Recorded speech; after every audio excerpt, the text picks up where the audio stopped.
ہمارے ہاں عموماً گھر میں چند بچے ہوتے ہیں.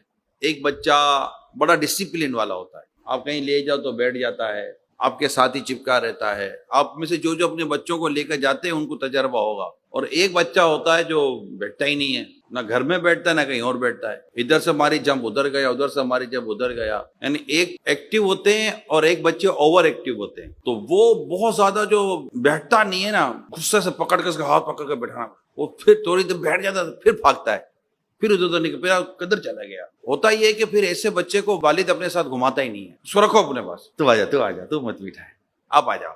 اس کو لے جائے گا، اس کو نہیں لے جاؤں گا میں، یار یہ بیٹھتا نہیں ہے. اچھا اس کو ہم اگنور کریں گے کیونکہ اس کی ہیبٹ ایسی ہے، بیٹھتا ہی کہیں نہیں ہے. لیکن اگنور کے بعد ہوتا یہ ہے کہ اس کی وہ جو شرارت ہے نا اس میں اضافہ ہوتا ہے. وہ ڈسپلن والا نہیں بنتا، وہ مزید بگڑتا ہے. کیونکہ اب اس کے اوپر وہ جو اس طرح کی جو شفقت پدری تھی وہ بھی جاتی رہی، اور اس کو چھوڑ دیا جاتا ہے، اس کو نیچے بھیج دیا جاتا ہے، اس کو گھر سے باہر نکال دیا جاتا ہے کیونکہ وہ ماں کو بھی تنگ کر رہا ہوتا ہے، بیٹھتا ہی نہیں ہے. تو اس کی ان حرکتوں اور عادتوں میں اضافہ ہو رہا ہوتا ہے اس کو اگنور کرنے کی وجہ سے. جبکہ حقیقت یہ ہے کہ یہ زیادہ، کیونکہ وہ تو ویسے ہی ماشاءاللہ اس کو ڈسپلن ملا ہوا ہے، نظم و نسق ملا ہوا ہے، ٹھنڈا ہے، مزاج صحیح ہے.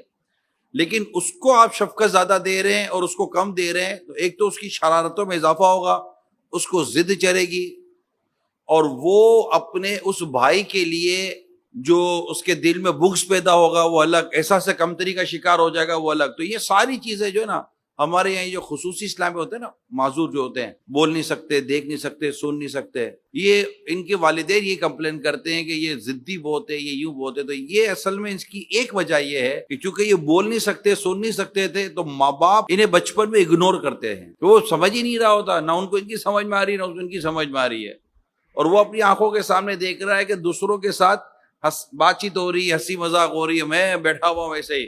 تو یہ جو ہے نا یہ اس کے اندر فیلنگز پیدا کر رہی ہوتی ہے جو آگے جا کر بڑی نقصان دہ ثابت ہوتی ہے. تو اب شفقت دینی ہے، آپ نے شفقت دینی ہے، اور اس کو یوں سمجھا جیسے وہ بیٹا. اس لیے میں نے بیٹے کی مثال دی کہ بیٹے کے ساتھ بھی ہم وہ کرتے ہیں جو نہیں کرنا چاہیے. تو یہ تربیت کا بہت بڑا فقدان ہے. اگر آپ تربیت کرنا چاہتے ہو تو بول کر خالی نہیں ہوگی، آپ کے عمل سے تربیت ہوگی. اللہ تعالی ہمیں سمجھنے کی توفیق عطا فرمائے.